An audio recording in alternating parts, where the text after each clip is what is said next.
시편 22편 1절. 내 하나님이여, 내 하나님이여, 어찌 나를 버리셨나이까? 어찌 나를 멀리하여 돕지 아니하시오며 내 신음소리를 듣지 아니하시나이까? 내 하나님이여, 내가 낮에도 부르짖고 밤에도 잠잠하지 아니하오나 응답하지 아니하시나이다. 이스라엘의 찬송 중에 계시는 주여, 주는 거룩하시니이다.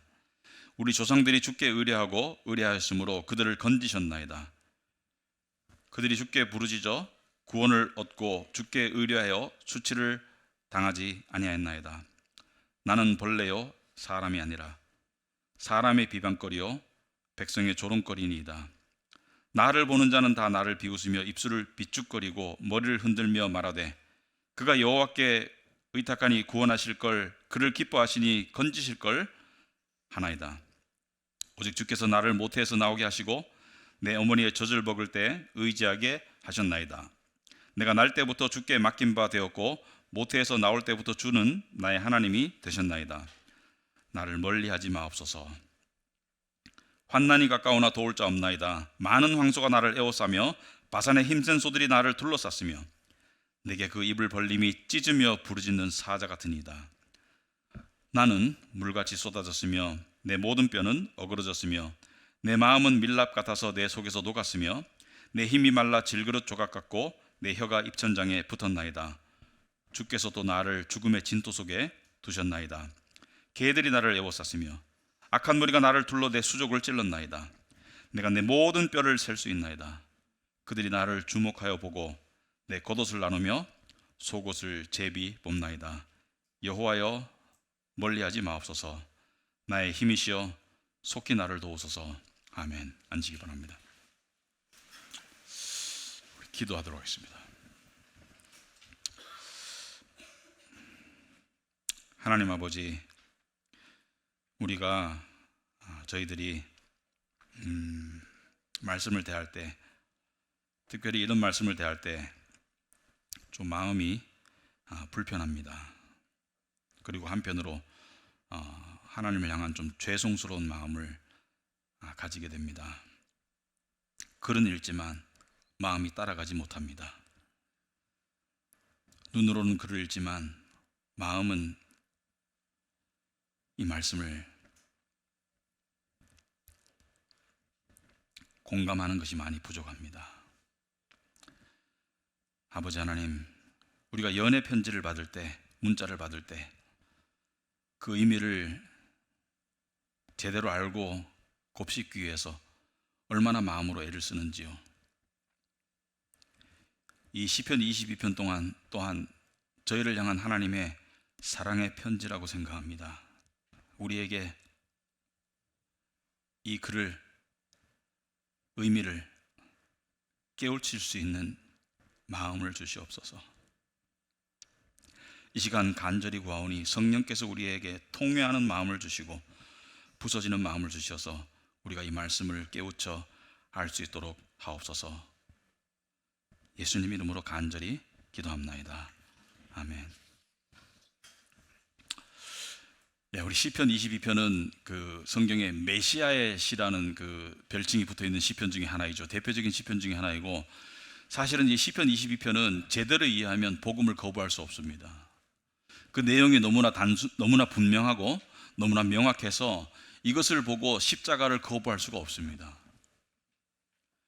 예수님이 십자가에 죽으시기 약 1000년 전에 다윗 왕의 손을 통해서 쓰여진 시편이지만 그 언어와 그 내용이 십자가에 너무나 분명히 나타나 있고 십자가를 너무나 반영하고 있고, 그리고 신약에 가장 많이 인용된 말씀 중에 하나이며, 그리고 복음서에 예수님께서 십자가에서 하신 말씀이 가장 그대로 들어있고, 그리고 거기서 겪으신 예수님의 육체적, 정신적 고통이, 심령적 고통이 그대로 담겨있고, 그래서 명백하게 다윗의 입을 빌린 메시아에 관한 예언의 말씀인데, 우리가 다윗이 썼지만 메시아 예수님의 입장에서 오늘 우리 시편 22편을 살펴보려고 하는데, 자, 오늘 22편 전체를 다루지 않고 1절부터 19절까지만 다루도록 하겠습니다. 1절에 보시면은 내 하나님이여, 내 하나님이여, 어찌 나를 버리셨나이까? 예수님께서 십자가에서 하신 말씀을 그 7개의 말씀으로 나눕니다. 그래서 7언, 7말씀, 십자가의 7가지의 말씀으로 나누는데요. 그 7가지의 말씀은 이런 것들이 있습니다. 첫째는 용서의 말씀이 있습니다. 아버지 저들을 용서하여 주옵소서. 용서의 말씀이 있고, 둘째는 구원의 말씀이 있습니다.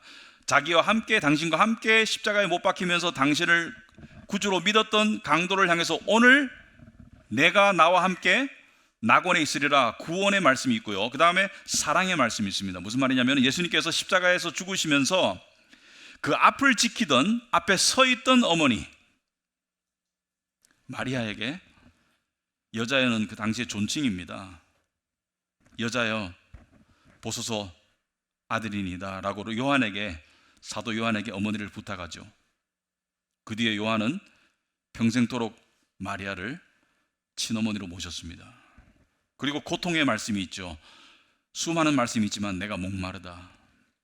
여기서 목마르다는 것은 단순히 갈증을 말하는 게 아니고요, 이 출혈로 인한, 그러니까 이 못에 찔린 출혈로 인한, 그리고 이 갈증으로 인한, 이 피땀으로 인한 그 목마름을 이야기하고, 그 의학적인 목마름이에요.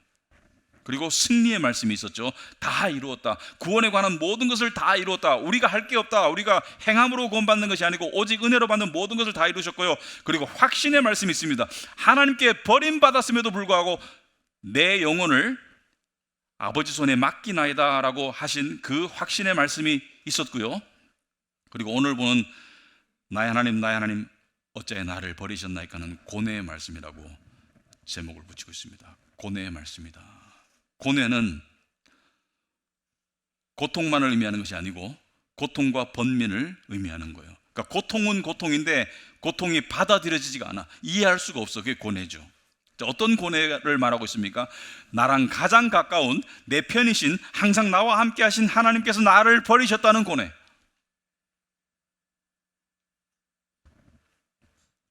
그래서 예수님께서는 십자가에서 극한 고통에서 나오는 신음이 있었습니다. 육체적인 고통에서 나오는 신음도 있었을 것이고요, 그 옆에 있었다면 들을 수 있었을 거예요. 가쁜 숨을 들을 수 있었을 것이에요. 그리고 또 영적, 정신적, 심령에서 나오는 고뇌를 예수님께서는 토해내셨고요. 나의 하나님 어찌하여 나를 버리셨나이까. 그래서 예수님께서는 십자가에서 온몸과 마음으로 신음하시고 당신의 고뇌를 토해내셨지만 아무런 응답이 없었습니다. 2절에 보시면은 아무리 부르짖어도 응답하지 않으시는 하나님을 향한 예수님의 절규가 들어있죠. 2절에 내 하나님이여 내가 낮에도 부르짖고 밤에도 잠잠하지 아니하오나 응답하지 아니하시나이다. 내가 밤낮으로 부르짖는데, 끊임없이 부르짖는데 왜 응답하지 않습니까? 어떤 사람은 이런 말씀을 읽으면서 나와 똑같네 이렇게 생각하시는 분이 있어요. 나와 똑같네, 나도 기도했는데 응답이 없는데. 정신 차리시기 바랍니다. 밤낮으로 부르짖은 적이 없겠죠. 밤낮으로 부르짖은 적이 없겠죠. 예수님처럼이 아니고 예수님의 반의 반만큼만 부르짖어도 하나님의 확실한 응답이 주어졌을 것입니다. 그래서 예수님께서는 다윗의 입을 빌려서 당시 다윗의 조상이었던 아브라함과 모세와 그 선지자들, 사사들의 역사를 통해서 하나님께서 간절히 부르짖는 기도는 반드시 응답하셨음을 오늘 3절부터 5절에 이야기하고 있죠. 이스라엘의 찬송 중에 계시는 주여 주는 거룩하시니이다.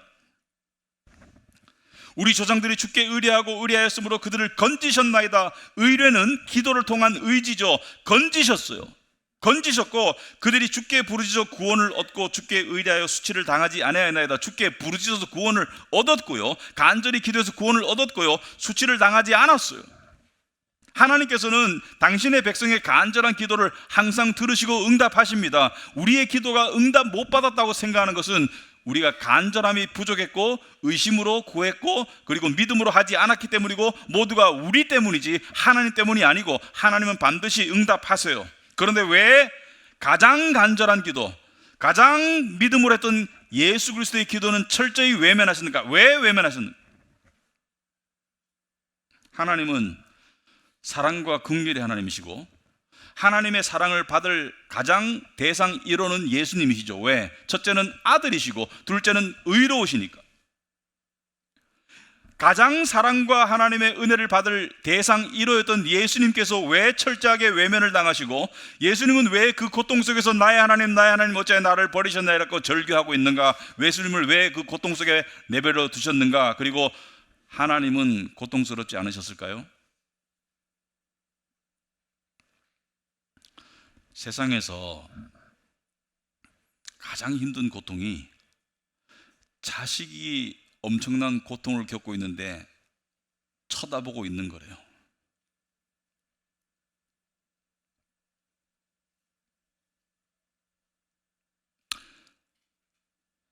경부선 강남 쪽을 가다 보면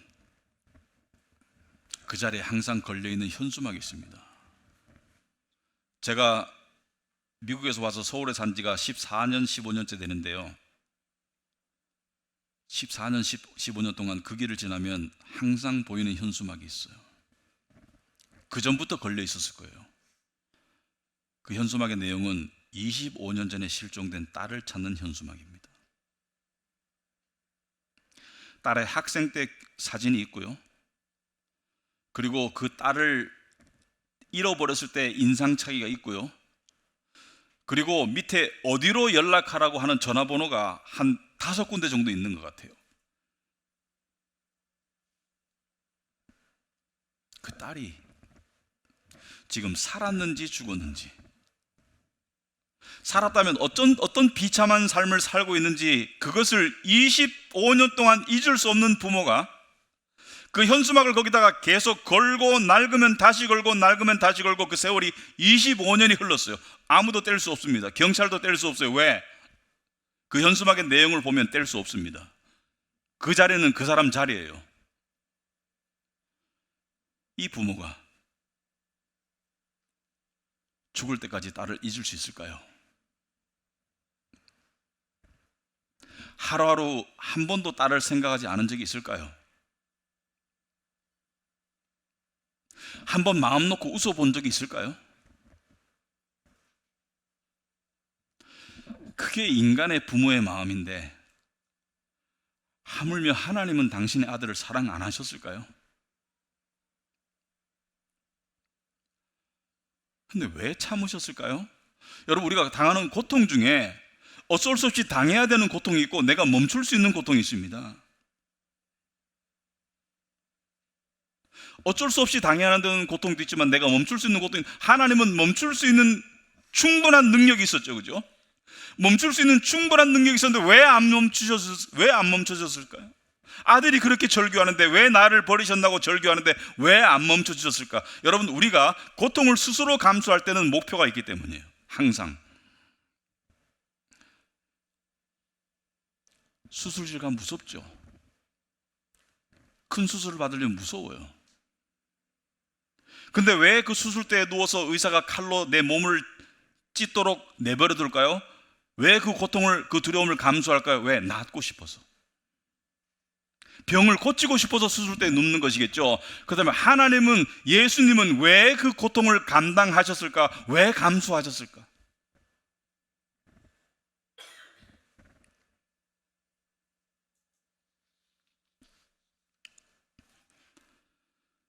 요한복음 3장 16절은 이렇게 설명하고 있습니다. 하나님이 세상을 이처럼 사랑하사 독생자를 주셨으니, 하나님이, 여기서 말하는 세상은 죄인들을 말합니다. 구원받을 죄인들을 이처럼 사랑하사 독생자를 주셨으니,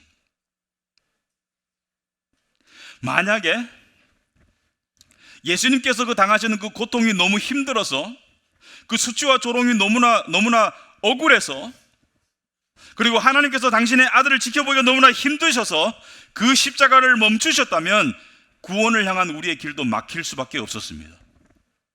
수술대에 눕지 않았으면 병을 고칠 수 없었듯이, 십자가의 그 고통이 없었으면 우리의 구원의 길도 막힐 수밖에 없었어요.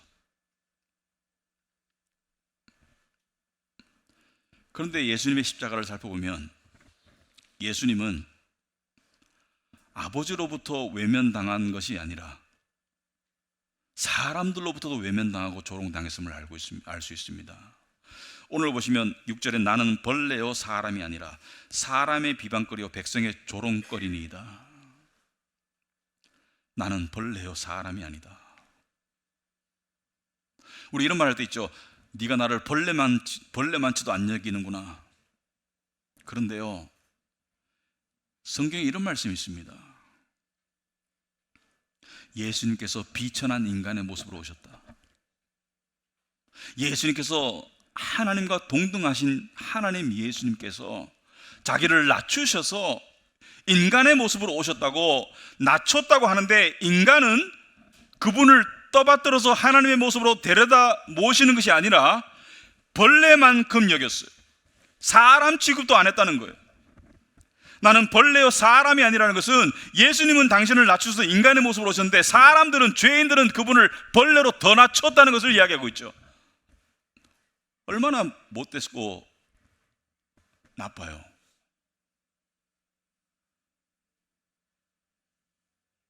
그런데 이들은 왜 예수님을 조롱했나요?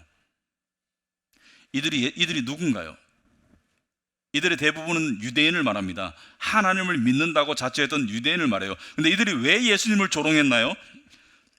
7절 8절 보시면 이유가 나와 있습니다. 7절 보시면 그 나를 보는 자는 다 나를 비웃으며, 예수님을 비웃고 입술을 삐죽거린다는 것은 이 조롱의 제스처죠. 머리를 흔들며 말하되, 머리를 흔들어 다 조롱의 제스처를 말해요.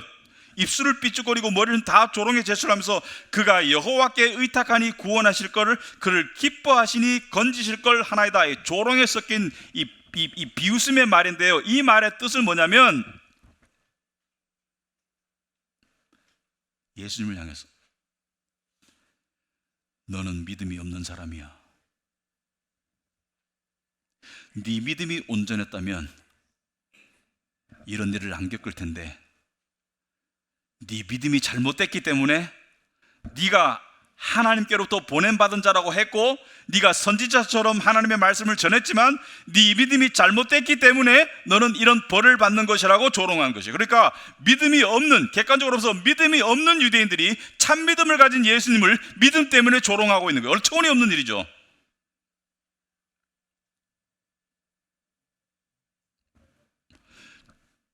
정말 참 믿음을 가진 예수님이 십자가에서 죽임당하고 있는데 믿음이 없는 것들이 예수님을 조롱하고 있는 거예요. 네가 참 믿음을 가졌으면, 유대인들의 입장에서는, 유대인들의 사고 속에서는 참 믿음을 가졌으면 이런 벌을 안 받겠지, 복을 받겠지. 그러므로 네가 벌을 받고 있는 것을 보니까 참 믿음이 없는 거야. 너는 조롱당해야 돼. 너는 비난받아야 돼. 너는 가짜야. 가짜가 진짜를 조롱하고 있는 거예요. 가짜 롤렉스 시계 차고 있는 사람이 진짜 차고 있는 사람을 조롱하고 있는 거예요. 세상 비유로 말하자. 정말 어처구니가 없죠.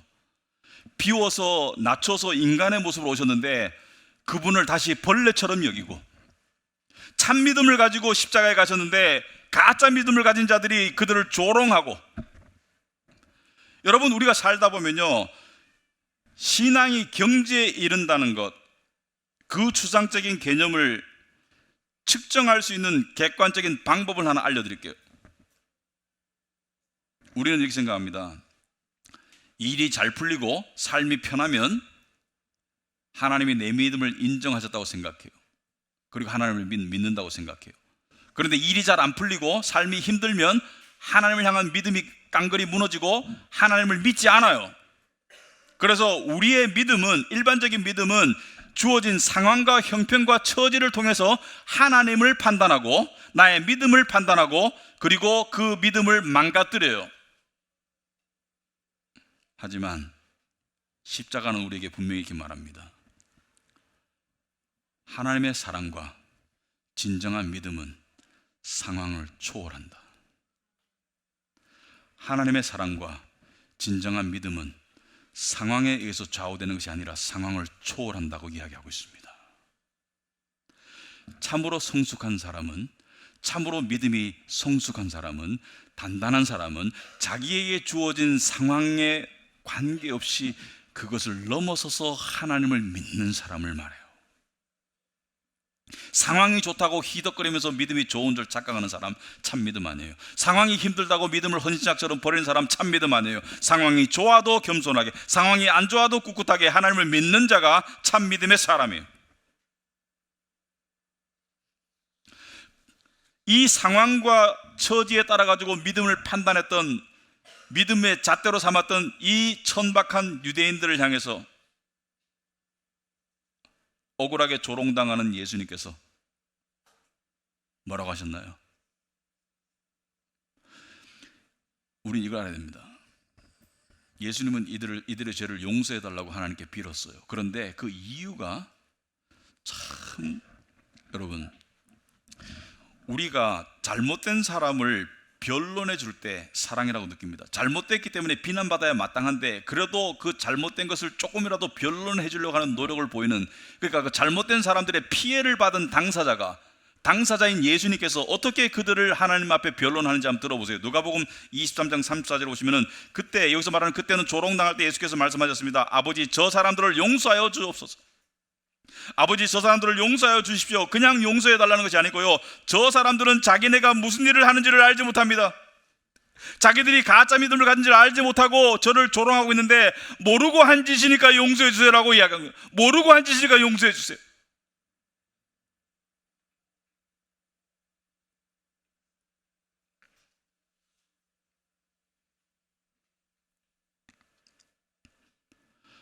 여러분, 예수님의 사랑의 깊이를 아시겠어요? 모르고 한 짓이니까 용서해 달래요.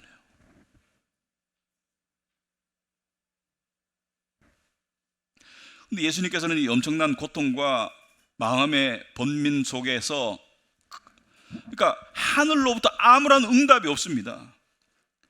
믿음으로 똘똘 뭉친 예수님인데 지금 어떤 지옥과 같은 터널에 들어갔는데 위로는 아무런 반응이 없어요. 아무런 빗줄기가 없어요. 아무런 응답이 없어요. 주위 사람들은 다 자기를 욕해요. 그런데 이 속에서 예수님은 어떻게 믿음을 지탱할 수 있었을까요? 여러분, 이 정도 되면 다 믿음에 파산하겠죠. 어떻게 지탱할 수 있겠어요? 응답이 없는데. 그런데 예수님은 어떻게 믿음을 지탱할 수 있을까? 여러분도 살다 보면 그럴 때 있죠. 하나님이 응답 안 하시는 것 같고, 하나님이 함께 하시지 않는 것 같고, 힘들고, 상황은 내가 기도하는 대로 반대로 가는 것 같고, 상황은 점점 힘들어가는 것 같고, 욥처럼 좌로 가도 하나님이 안 계시고 우로 가도 하나님이 안 찾아지고, 그럴 때 어떻게 믿음을 지탱하죠? 예수님께서 비결을 알려주십니다. 9절에 보시면 예수님은 과거에 나와 늘 함께 하셨던 하나님을 회상합니다. 오직 주께서 나를 모태에서 나오게 하시고, 이 하나님부터 철저히 외면받는 순간에도 주께서 나를 모태에서 나오게 하셨고, 내 어머니의 젖을 먹을 때 의지하게 하셨나이다.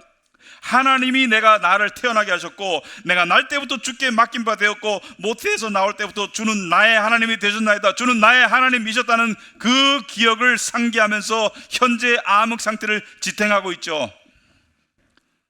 여러분이 하나님을 믿는 사람이라면 하나님과 적어도 몇 번은 나의 하나님, 구원의 하나님, 나와 함께 하셨던 하나님의 기억이 있을 겁니다. 그 기억을 붙잡고 현재의 믿음의 시험을 견디는 것이 비결입니다. 나에게 함께 하셨던 그 하나님의 기억을 붙잡고 현재 암흑의 터널을 견디는 자가 나중에 빛을 보게 되어 있어요. 나를 구원으로 부르셨던 하나님, 인생의 각별한 순간에 나와 함께 하셨던 하나님, 그것이 5년 전이든 10년 전이든 30년 전이든 아니면 2년 전이든 그때 하나님을 기억하고 현재의 믿음을 지탱하려는 그 노력이 필요하다는 거예요.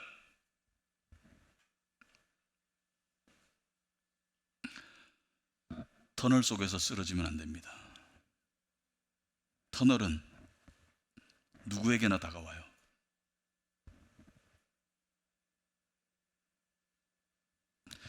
(14절부터) 예수님께서는 십자가에서 겪으신 자신의 육적인 심적인 상태를 이야기하고 있죠. 나는 물같이 쏟아졌으며 내 모든 뼈는 어그러졌으며 내 마음은 밀랍 같아서 내 속에서 녹았으며 물같이 쏟아졌다는 것은 몸과 마음이 함께 쏟아졌음을 말합니다. 여러분, 십자가는 성인 남성의 체중이 밑으로 쏠리는 거예요. 근데 우리는 못에 박혔다고 표현하지만 사실은 못은 그 성인 남성의 체중을 지탱할 수 없습니다. 못으로는 지탱이 안 돼요. 못보다는 굵은 철근에 가까운 이 쇠지, 못으로는 그냥 일반 못으로 지탱이 돼요. 이게 못을 4개만 박았는데, 못을 3개만 박았는데,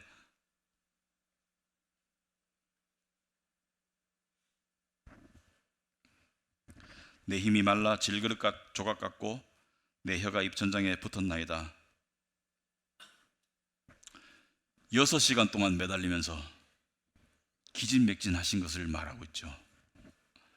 혀가 입천장에 붙었다는 것은 출혈과 땀으로 심한 갈증을 지금 느끼고 있음을 말합니다. 의학적인 쇼크 상태를 말하죠. 주께서도 나를 죽음의 진토 속에 두셨나이다. 이 죽음의 이 흙덩이 속에 하나님께서 그냥 나를 내버려 두셨고 개들이 나를 에워쌌어요. 여기서 말하는 개들은 원수를 말합니다. 악한 무리가 나를 둘러 내 수족을 찔렀나이다. 여러분, 사람의 죽음은 안 좋은 것이지만 일반적으로 그래도 죽음을 크게 복된 죽음, 그래도 죽음치고는 복된 죽음과 비참한 죽음으로 나눌 수가 있겠습니다. 복된 죽음은 어떤 죽음이에요? 오래 살았어요. 그리고 죽을 때 고통이 많이 없어요. 그리고 세 번째, 사랑하는 사람들에게 둘러싸여서 죽었어요. 예를 들어서 우리 기독교식으로 말하자면은 장수했고 그리고 사람들이 와서 찬송가 불러주는 가운데 죽으면 그래도 죽음치고는 복된 죽음이라 할 수 있겠죠. 그런데 예수님의 죽음은 정반대였습니다. 젊은 나이였어요. 편하게 죽으신 죽음이 절대로 아닙니다. 6시간 동안. 여러분, 십자가에서는 많은 그 기록을 보면 십자가에 죽던 죄수들은 십자가에서 수시간 동안 매달려 있잖아요. 근데 욕을 쏟아냈다고요. 일반적으로 다 욕을 하고 저주를 포부했다고 합니다. 왜 그러냐면 두려우니까 욕을 한 거예요. 왜 두렵냐면 사람이 죽을 때 고통도 힘들지만 사람이 죽을 때 그냥 단칼에 목을 베어서 죽는다? 그것도 힘들겠죠. 우리 요즘에 사형제도가 있는 나라 오면 약물 주입하니까 고통 없이 죽는데 그래도 의자에 앉히면 똥오줌을 싼답니다. 왜? 두려워서 떨면서 똥오줌이 나온대요, 죽기 전에. 그런데 6시간 동안 죽음이 진행되는 것을 느끼고 그 6시간이 얼마나 길겠어요? 얼마나 두렵겠어요? 얼마나 무섭겠어요?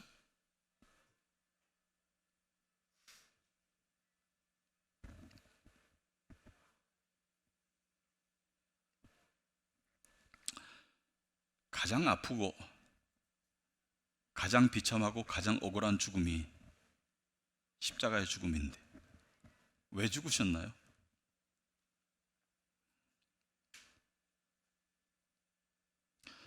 머리로 정답을 모르는 사람이 이 자리에 없을 것 같아요.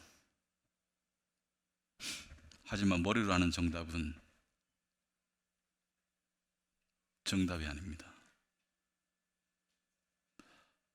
가슴으로 알아야 돼요. 왜 죽으셨나요? 제가 얘기를 하나 해드릴게요.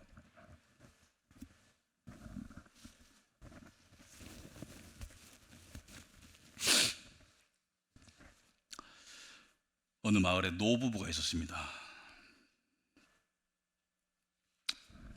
80 넘은 노부부가 있었어요.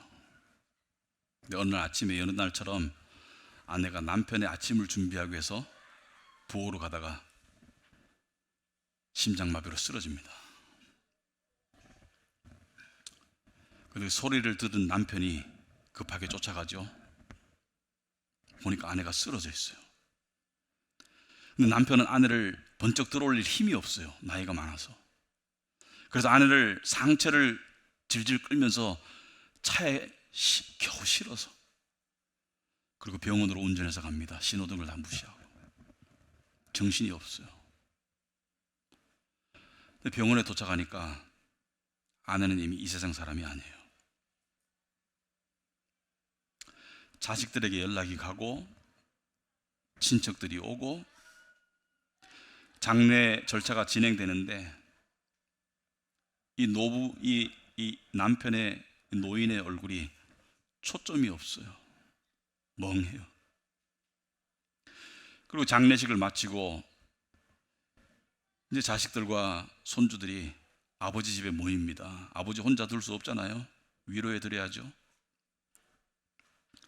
근데 아버지가 아무 말 없이 계시다가 밤늦은 저녁인데 아버지가 이럽니다. 얘들아, 네 엄마 무덤에 날 좀 데려다 다오. 무덤에 가보자. 근데 자식들이 말리죠. 아버지 지금 11시가 넘었어요. 밤 11시가 넘었어요. 내일 날 밝으면 가시지요. 근데 아버지가 단호하게 말씀하십니다. 55년 같이 산 네 엄마를 잃었다. 55년 같이 산 네 엄마를 잃었는데 무덤에 가자. 자식들이 그 소리를 듣고 아무 말을 못하죠. 그리고 하나둘 준비합니다. 랜턴을 챙기고 두터운 옷을 입히고 아버지를 모시고 무덤에 가요. 아버지 무덤에 도착하시니까 아내 옆에 무릎을 꿇고 하나님께 기도합니다. 자식들은 지켜보고, 그리고 눈을 뜨시고 자식들에게 이야기합니다. 얘들아, 진정한 사랑은 한평생을 같이 하지 않고는 모르는 법이란다. 네 엄마와 나는 55년을 함께했다. 힘들 때도 있었고 좋을 때도 있었어. 기억들이 나는구나. 한 번은 아빠가 직장을 잃었을 때 앞이 캄캄했었지. 그때 어린 너희들 데리고 이삿짐 싸서 다른 동네로 이사 갈 때 우린 그 어려운 시간을 함께 했었다. 그리고 너희들이 커서 가정을 이루고 손주들이 태어나는 것을 보는 기쁨도 누렸고, 사랑하는 사람들이 먼저 가는 그 아픔도 함께 누렸고, 함께 느꼈고, 그리고 힘들 때는 같이 기도했고, 그리고 서로 용서하면서 지금까지 살아왔다. 용서하고 안아주고 지금까지 살아왔어. 그런데 이 아빠는 오늘 너무 감사하고 기쁘다. 그리고 흐르는 눈물을 훔치시고 아버지가 말씀을 이어갑니다. 내가 왜 기쁜 줄 아니? 네 엄마가 먼저 가고 나니까 너무 아프고 너무 슬프고 너무 힘든데 내가 먼저 가지 않고 네 엄마를 먼저 데려가신 하나님께 감사하구나. 나를 먼저 데려가셨으면 네 엄마가 얼마나 힘들고 슬펐겠니? 나를 가지 않으시고 네 엄마를 먼저 데려가신 하나님께 감사하고, 그래서 기쁘다. 여러분, 사랑이 뭔지 아십니까? 내가 사랑하는 대상이 당할 고통을 내가 대신 당해주는 게 사랑이에요. 십자가에서 그 고통을 당하시고 버림받으신 예수님께서 하늘나라에 가셔서 하나님 아버지와 이런 대화를 하셨을 것 같아요. 우리가 고통을 당했기 때문에 쟤들이 지옥에 가는 고통을 당하지 않을 수 있어서 기쁘구나.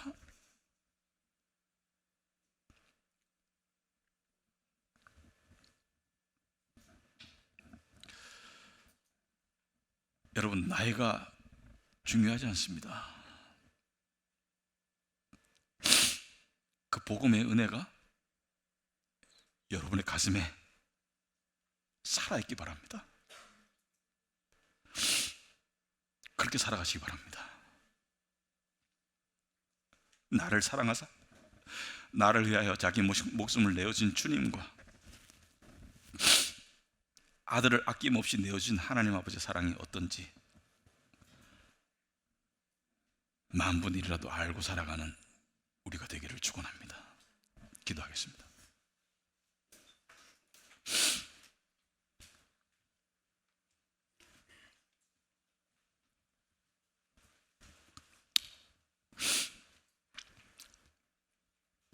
하나님, 아버지,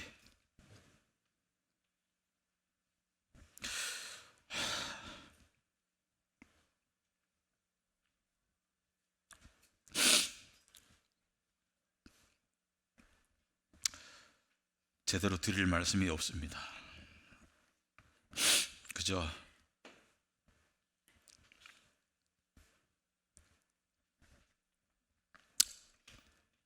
열심히 하겠습니다. 열심히 살겠습니다. 주님 바라보고 열심히 살도록 노력하겠습니다. 예수님 이름으로 기도합나이다. 아멘.